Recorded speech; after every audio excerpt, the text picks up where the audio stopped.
Welcome back to my brand new blog. এতক্ষণে বুঝেই গেছো যে এটা একটা বিয়ে বাড়ির ব্লগ হতে চলেছে। ইয়েস, একদম ঠিক গেস করেছো, এটা ছিল আমার নেইবার মানে আমার পিসুমণির বিয়ে। তো যেমন কথা তেমন কাজ, একদম ডে 1 থেকে আমরা লেগে পড়েছিলাম পরিপাটি করে সব কিছু সুন্দরভাবে গুছিয়ে দেওয়ার জন্য। এটা ছিল গায়ে হলুদের আগের দিন মানে স্যাটারডে নাইটে আমরা বসেছিলাম আলপনা দিতে। রাত মানে সে অনেকই রাত, বিয়ের আগের দিন রাত করে বসেছি আলপনা দিতে। আর আলপনা শেষ হতে হতে কটা বেজেছিল ওয়েট সেটাও দেখাচ্ছি, কারণ আমরা প্রত্যেকেই ছিলাম ভীষণ বিজি পারসন, আমাদের তো রাত ছাড়ার সময় হয়ই না। তো যখন বিয়েবাড়ির সবাই ঘুমোচ্ছিল আমরা 3 জন মিলে তখন আলপনা দিচ্ছিলাম। আর 3 মাথা এক জায়গায় হয়েছে, এখানে প্রপারলি কাজ কি করে হবে যদি একটু হাসি মজাই না হয়। তাই কাজ কম হয়েছিল আর হাসি মজাটা একটু বেশি হয়েছিল। তাই বাকিরা আমাদের তাড়া দিচ্ছিল যে কথা কম বলে কাজটা তাড়াতাড়ি কর, কারণ পরের দিন সকাল সকাল উঠতে হবে, কারণ পরের দিন হলো গায়ে হলুদ। একটা বাজে, কাজ কমপ্লিট আজকে রাতের মতো। আর রাত 1টার সময় আমাদের সেই দিনের মতো মোটামুটি কাজ কমপ্লিট করে আমরা যে যার বাড়ি ফিরে যাই। ভাবছো তো বিয়ে বাড়ি বলছি এত আয়োজন, তারপরেও কেন আমাদের বাড়িতে রান্না হচ্ছে? আসলে যার বিয়ে তার বিয়েতে আমাদের নেমন্তন্ন থাকলেও তার বিয়ের আগে শেষ আইবুড়ো ভাতটা ছিল আমাদের বাড়ির তরফ থেকে। ডাল 5 রকম ভাজা আর মাছের মাথা দিয়ে মুগ ডাল 5 রকম ভাজা, আর আলু কুমড়ো পেঁপে ঝিঙে সব দিয়ে ছোলা দিয়ে ওর মধ্যে মাছের মাথা দেবো দিয়ে একটা তরকারি, মাংস, আমের চাটনি, দই মিষ্টি, এই 5 রকমের মিষ্টি দই। আর এই যে এইখানে মানে সারা বছর যাদেরকে ডেকে ডেকেও পাওয়া যায় না, তারা ঠিক এমন একটা দিনে আসবে যেই দিনে তোমার টাইম থাকবে না। একেতে বিয়ে বাড়ির তাড়াহুড়ো, তার মধ্যে আইবুড়ো ভাতের তোড়জোড়, সাথে আমার কেকে তখনও হাত পড়েনি। আর ওই দিনই মিস্ত্রিদের সময় হলো আমার টেবিলের লকটা ঠিক করতে আসার জন্য। তো আমি সমস্ত আশা ভরসা ত্যাগ করে সুন্দর করে রেডি হয়ে চললাম বিয়ে বাড়ি, কারণ গায়ে হলুদ অলরেডি চলে এসেছে। তো আমি এসেই দেখি ওই যে গায়ে হলুদের তত্ত্ব ঢুকছে। তো চলো বিয়ে বাড়ির ভেতর থেকে একবার ঘুরে আসা যাক।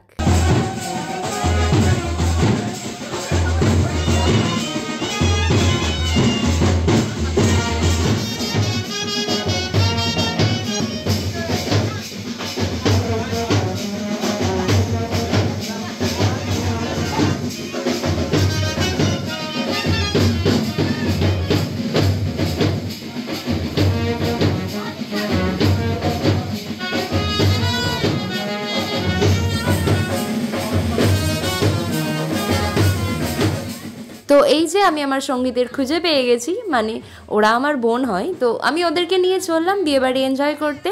তার আগে তোমাদের সাথে একটা দুঃখের কথা শেয়ার করি। গায়ে হলুদ মানে হলুদ তো ম্যান্ডেটরি, বাট ইয়েলো কালারের আমার কোনো ড্রেসই ছিল না। সেই দুঃখে আমি বিয়েবাড়ি গেলেও কিন্তু আপসেট হয়ে বেরিয়ে আসি। বাট যখন আমার সাথে আরেকজনকে পেয়ে যায় যেও কিন্তু হলুদ পরেনি, তখন আমি বিগ কনফিডেন্ট হয়ে গেছি। আর এসে দেখি গায়ে হলুদের রিচুয়ালই শুরু হয়ে গেছিলো।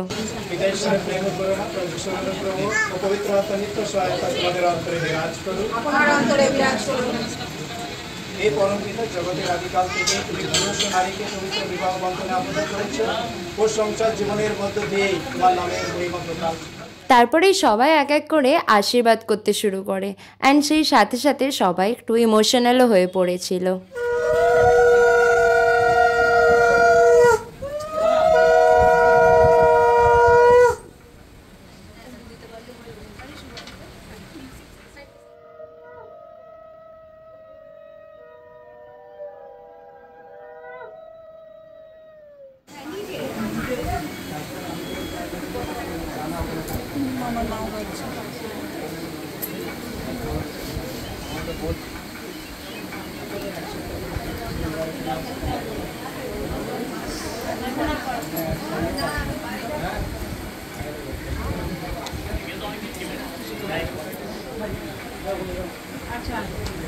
তারপরেই যেটা হয়েছিল সেটা কিন্তু আমি কোনোদিনও দেখিনি, এটা আমি প্রথমবার এক্সপিরিয়েন্স করলাম অ্যান্ড এনজয়ও হয়েছে ভীষণ। মানে পিসমণির মুখ ঢেকে বসিয়ে দেওয়া হয়েছিল, ছেলে বাড়ি থেকে যারা এসেছিল তত্ত্ব নিয়ে তাদেরকে আগে তো কিছু ছাড়তে হবে, না হলে কিন্তু মেয়ের মুখ দেখানো যাবে না। তারপরে কোথা থেকে সবাই যেন আবির নিয়ে এসে আবির খেলা শুরু করে দিল, আর ব্যাস হয়ে গেল সব কিছু।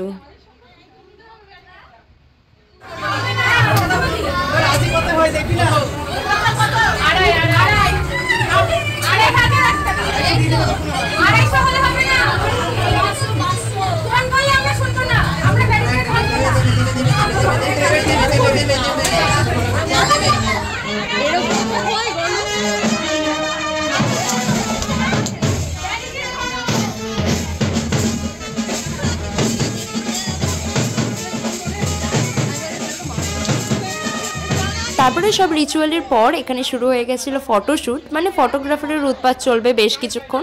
তো এখানে বেশি টাইম ওয়েস্ট না করে আমরা চলে গেছিলাম সোজা স্টেজে, মানে নাচতে। মানে বিয়েবাড়ি আর ব্যান্ড পার্টির আওয়াজে তো এমনিই মন নাচে। তো বাকিরাও ফটোশ্যুট কমপ্লিট করে আমাদের এসে জয়েন করেছিল।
তারপর অনেক নাচানাচি করার পর পেয়ে গেছিলো চরম খিদে। তো ডাইরেক্ট চলে গেছিলাম খাওয়ার জায়গায়, কারণ বাড়ি ফিরেছিল ইম্পর্টেন্ট কাজ, মানে কেকে হাত দিতে হতো।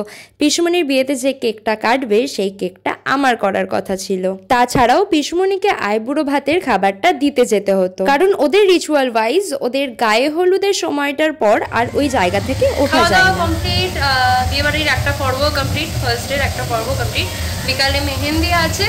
তবে এখন যে যার মতো বাড়ি গিয়ে রেস্ট নিচ্ছে খাওয়া দাওয়ার পর, কারণ বিকালে আবার রেডি হয়ে যেতে হবে। আর আমার রেস্ট নেওয়ার কোনো উপায় নেই, কারণ আমি এখন ফ্রেশ হব। ফ্রেশ হয়ে কেক করতে বসবো। এখনো হাত দিইনি কেকে, কী করবো, আমার টেনশন হতে শুরু হয়ে, মানে প্যালপিটেশন হচ্ছে মনের মধ্যে। করতে পারবো তো এমন না যে ইচ্ছা করে করিনি, সময় মানে এটা ওটা করতে করতে বেরিয়ে গেছে আর কি। যেটা বেশি ইম্পর্টেন্ট সেটাই বেরিয়ে গেছে। জানি না আমার এই মানে ভয়েস তো দিচ্ছি, তবে ভয়েস শোনা যাবে, কারণ ভয়েস শোনা যাবে নাকি, কারণ পিছনে গান হচ্ছে, বক্স বাজছে, কতটা শোনা যাবে জানি না। তেমন হলে ভয়েস ওভার দিয়ে দেবো। তারপর আমি ফ্রেশ হয়ে ড্রেস চেঞ্জ করে একটু ফেস প্যাক লাগিয়ে বসে পড়েছিলাম কেকটা করতে। তাই একটু আমাকে অদ্ভুত দেখতে লাগতে পারে, একটু ম্যানেজ করে নিও। আর পিসুমণিদের বাড়ি আর আমাদের বাড়ি একদম গায়ে লাগোয়া। তো মানে মোস্টলি 3 দিন ওদের বাড়িতেই কেটে গেছিলো। এই কাজের টাইমটা আর ঘুমানোর টাইমটা বাদে বাকি টাইমটা 3 দিন ওদের বাড়িতেই থেকে গেছিলাম। আর ওই 3 দিন তো ঠিকঠাক ঘুমও হয়নি, কারণ আমরা তো পরপর 2 দিন 3 দিন ধরে আলপনা দিয়ে রাতেবেলা বাড়ি ফিরেছি প্রায় 1টা-1:30 তখন। একটু হেক্টিক ছিল বটে, তবে এনজয় করেছি ভীষণ। তারপরে আমি মোটামুটি স্পঞ্জ রেডি করে ফ্রস্টিং করতে করতে প্রায় সন্ধে পার হয়ে গেছিলো। সেই দুপুর থেকে একভাবে বসে কাজ করছি। তো আবার চলে গেছিলাম পিসুমণিদের বাড়ি, কারণ তখনও একটা আলপনা বাকি রয়ে গেছিলো। আর আমি বিয়েবাড়ির সামনে গিয়ে নোটিস করি যে আমি কেমন ফ্রেশ হয়েছি। তখনও পর্যন্ত আমার চুলে আর কানে আবির লেগেছিল। তো আবার সেই আগের দিনের মতো সবাই যখন ডিনার করতে বসেছে, আমরা তখন ডিনার কমপ্লিট করে আলপনা করতে বসেছি। তবে সেই দিনের কাজটা আমাদের অন্য দিনের থেকে একটু তাড়াতাড়ি হয়ে গেছিল, কারণ আমাদের কোম্পানি দেওয়ার জন্য মানুষের বদলে গান চালিয়ে দেওয়া হয়েছে। তবে ক্যামেরার পিছনে যে দুটো মানুষ ছিল তারা পুরো মাথা নষ্ট করে দিয়েছিল। The art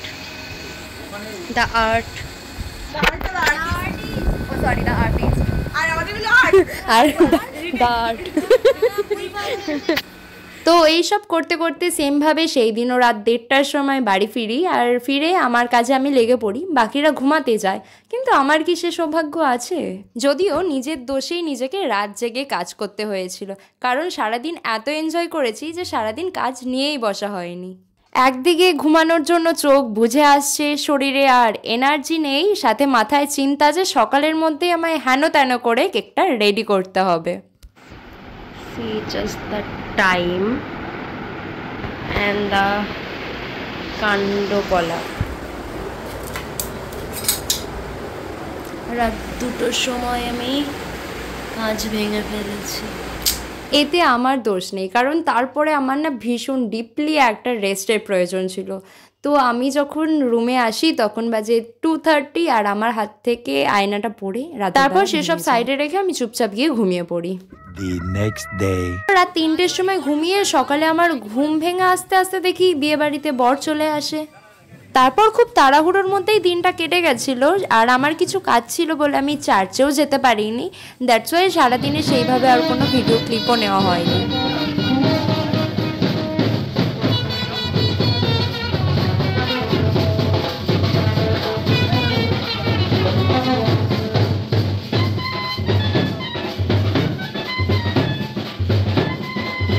Disconnected.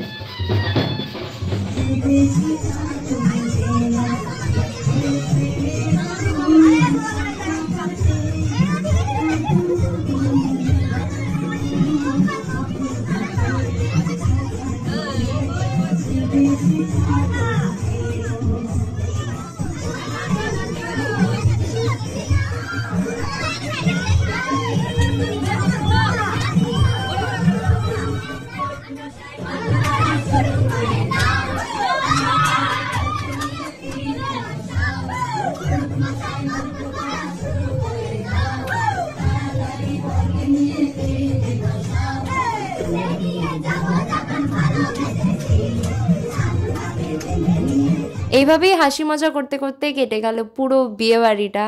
তো যখন চার্চ থেকে আসার পর পিসুমণি আর নতুন পিসাই বসেছিল কেক কাটার জন্য।